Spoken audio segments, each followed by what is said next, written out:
നടൻ ബാലയ്ക്കെതിരെ വഞ്ചനാക്കുറ്റത്തിന് കേസെടുത്തു. അമൃത സുരേഷിന്റെ പരാതിയിലാണ് കേസെടുത്തിരിക്കുന്നത്.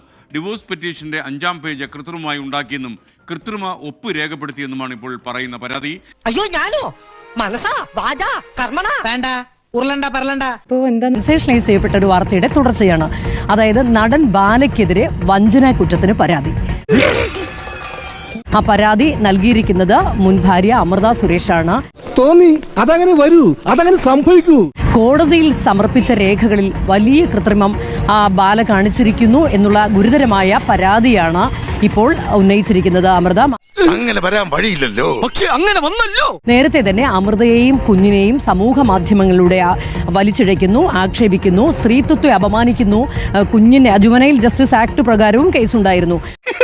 ഇതൊക്കെ എന്ത് കോടതി നമ്മളുടെ കഴിഞ്ഞ കേസിന്റെ കോഷ് ചെയ്യാൻ വേണ്ടിയിട്ട് ഞങ്ങളുടെ മാരേജ് എഗ്രിമെന്റിന്റെ ഒരു കോപ്പി അതിനകത്ത് അവരുടെ സൈഡിൽ നിന്ന് വെച്ചിട്ടുണ്ടായിരുന്നു. അപ്പം ആ ഡോക്യുമെന്റ്സ് ഞങ്ങൾ പരിശോധിച്ചപ്പോൾ അതിലൊരു പേജ് മൊത്തത്തിൽ വേറെയാണ്. എന്റെ ഈശ്വര, ഇങ്ങനെയുണ്ടോ മനുഷ്യര്? മോൾക്ക് ആകെപ്പാടെ കൊടുത്തിരിക്കുന്ന ഒരു ഇൻഷുറൻസ് പോളിസി ഉണ്ട്. ഈ ഒരു സംഭവമാണ് മിസ്സിങ്. മാത്രമല്ല എന്നിട്ട് ആ ഒരു ഫുൾ പേജേ ഫോർജ്ഡ് ആയിട്ടാണ് വെച്ചിരിക്കുന്നത്. മൊത്തം വ്യത്യാസം. അപ്പോൾ എനിക്ക് സംശയം തോന്നിയിട്ട് ഞാൻ HDFC ബാങ്കിൽ വിളിച്ച് ചോദിക്കും. അവിടെ വിളിച്ചു ചോദിച്ചപ്പോഴാണ് അറിയുന്നത് ആ ഇൻഷുറൻസ് മൊത്തം സറണ്ടർ ചെയ്യുകയും പിന്നെ അതിനകത്തുള്ള പൈസ മൊത്തം എടുക്കുകയൊക്കെ ചെയ്തു. ഇതുവരെയുള്ള അനുഭവം വെച്ചിട്ട് പറയുക, ഈ വക കൂതറ കളി കളിക്കാൻ നിനക്കല്ലാതെ മറ്റാർക്കും സാധിക്കില്ല. സമർപ്പിച്ച രേഖകളിൽ ഇവരുടെ ഡിവോഴ്സ് എഗ്രിമെന്റിന്റെ പേപ്പർ ഉണ്ടായിരുന്നു. ആ പേപ്പറിലെ 5-ാം പേജ് ഫോർജ് ചെയ്തു എന്നുള്ള ഗുരുതരമായ ആരോപണമാണ് അമൃത ഇപ്പോൾ ഉന്നയിക്കുന്നത്. അതിൽ അമൃതയുടെ ഒപ്പ് വ്യാജമായിട്ടിരിക്കുന്നു. അതായത് കുഞ്ഞിനോടും ബാല വഞ്ചന കാണിച്ചു, ഹൈക്കോടതിയെ പോലും വഞ്ചിച്ചു എന്നുള്ള ഗുരുതരമായ ആരോപണമാണ് ഇപ്പോൾ അമൃത സുരേഷ് ഉന്നയിച്ചുകൊണ്ടിരിക്കുന്നത്. അമൃത സുരേഷിന്റെ ഒരു പ്രതികരണം കൂടി ഒന്ന് കേട്ടിട്ട് വരാം. അപ്പോൾ ഞങ്ങളും ലോയറും ഒക്കെ കൂടെ നോക്കുന്ന സമയത്ത് ഞങ്ങളുടെ മാരേജ് എഗ്രിമെന്റിന്റെ ഒരു കോപ്പി അതിനകത്ത് അവരുടെ സൈഡിൽ നിന്ന് വെച്ചിട്ടുണ്ടായിരുന്നു. അപ്പം ആ ഡോക്യുമെന്റ്സ് ഞങ്ങൾ പരിശോധിച്ചപ്പോൾ അതിലൊരു പേജ് മൊത്തത്തിൽ വേറെയാണ്. എൻ്റെ സിഗ്നേച്ചർ അടക്കം വേറെയാണ്. സംസാരിച്ചു കഴിഞ്ഞാൽ എന്റെ മേലിലെ അടുത്ത കേസ്, സംസാരിച്ചില്ലെങ്കിൽ അതിന് മേലിലെ ഒരു വലിയ സംഭവം. അപ്പൊ ഞാൻ എന്താ ചെയ്യേണ്ടത്? എന്റെ അമ്മക്ക് എന്തൊരു പെർഫോമൻസ്, എവിടെ നിന്ന് കിട്ടി ഇതിനെ? മിണ്ടിയാലും കുഴപ്പം, മിണ്ടില്ലെങ്കിലും പ്രശ്നം. ഞാൻ എന്നാ பண்ணணும்? நான் என் பொண்டாட்டி கூட ஜாலியா இருக்கேன். നാണോ ഇല്ലല്ലോ നിങ്ങൾക്ക് പറയാം. അവർക്ക് അർഹതപ്പെട്ടത് അവരവർക്ക് തീർച്ചയായിട്ടും കിട്ടും. പക്ഷെ இந்த ഫോർജറിங்கிற വാക്ക് ബാലയ്ക്ക് അർഹതപ്പെട്ട വാക്കല്ല. മഹാനടികണ്ടാ നീ. മനസ്സാരെ ഒരുപാട് പേർക്ക് നന്മ പண்றோம். அந்த നന്മയ്ക്കെല്ലാം വിഷം വയ്ക്കുന്നത് പോലെ ആയിപ്പോ. ഇങ്ങനത്തെ വാക്കുകൾ മീഡിയാസ് യൂസ് ചെയ്യും. അങ്ങനെ ഒരാളല്ല ബാല. അയ്യോ പച്ചവെള്ളം ചവച്ചു കുടിക്കണ പഞ്ചപാവം, അങ്ങോട്ട് ഇറങ്ങിയില്ലടേ. പഴയ പോലെ തന്നെ ഡിപ്രഷനിൽ ഇങ്ങനെ ഓവർകം ചെയ്യാന്നുള്ള വീഡിയോ ആണ് ഇടാൻ പോണേ. എന്റെ നമ്പരായി എനിക്കുള്ളത് മേടിച്ചിട്ട് വരാം. അമ്മ ഇപ്പോഴും ടെൻഷൻ, ഇവിളിഞ്ഞ് എന്തെങ്കിലും പറയോ എന്നുള്ളൊരു ടെൻഷൻ. എന്തോ കുത്തി പറയുന്ന പോലെ എനിക്ക് ഫീൽ ചെയ്യുന്നുണ്ട് കേട്ടോ.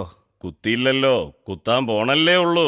ഇപ്പൊ നിങ്ങളൊരു തീർപ്പ് എന്ന് പറഞ്ഞൊരു സിനിമ കണ്ടിട്ടുണ്ട് എന്നൊക്കെ അറിയില്ല. പിന്നെ മെയിനായിട്ട് ഈ പൃഥ്വിരാജിന്റെ അപ്പനെ പറ്റിച്ച് സ്ഥലമൊക്കെ തട്ടിയെടുക്കണു. അതിൻ്റെ ഒപ്പം പിന്നെ ഭാര്യയ്ക്ക് വയ്യാണ്ടാവണു, മക്കളുടെ ലൈഫ് മൊത്തത്തിൽ പോകണു, ഒരാൾ ഡിപ്രഷനിൽ പോകണു. അങ്ങനെയൊക്കെയാണ് കഥ പോണേ. എനിക്ക് നീ മതിയായിട്ടില്ലല്ലേ? അപ്പം അങ്ങനെയാണ് കഥ പോണേ.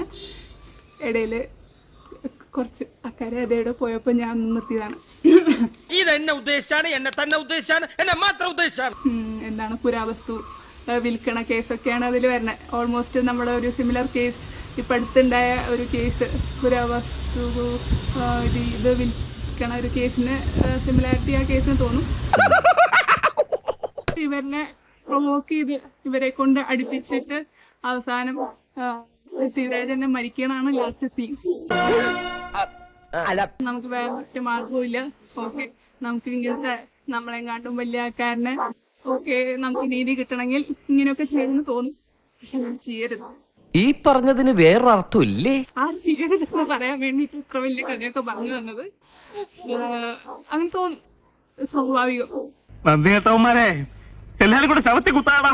ഞാൻ ഒരു മെഡിക്കൽ എമർജൻസി എന്ന് പറഞ്ഞിട്ട് വന്നിട്ടുണ്ടായിരുന്നു. ഡാഡിക്ക് ചെസ്റ്റ് പെയിൻ ഒക്കെ വന്ന് കുറച്ച് ഹാർട്ട് ബ്ലോക്ക് വന്നിട്ടുണ്ടായിരുന്നു. പക്ഷെ ചെസ്റ്റ് പെയിൻ വന്ന് ഇതാകുമ്പോഴേക്കും ഹോസ്പിറ്റലിൽ പോകുമ്പോഴേക്കും ആൾക്കാരെ ആഗ്രഹിക്കണ ഡാഡിക്ക് എന്തെങ്കിലും പറ്റുമോ, പറ്റില്ലേ, പറ്റി എന്തുണ്ടാവും. നിർത്തി അങ്ങ് അവമാനിക്കുവാണെന്നേ. ഒരു പാർട്ട് ടൈം ജോബ് ഉണ്ടാവുന്നത് വളരെ നല്ലതാണ് ഈ കാലത്ത്. കാരണം എപ്പോഴാണ് ആൾക്കാർ പിന്നു കുത്തുകയെന്ന് പറയാൻ പറ്റില്ല.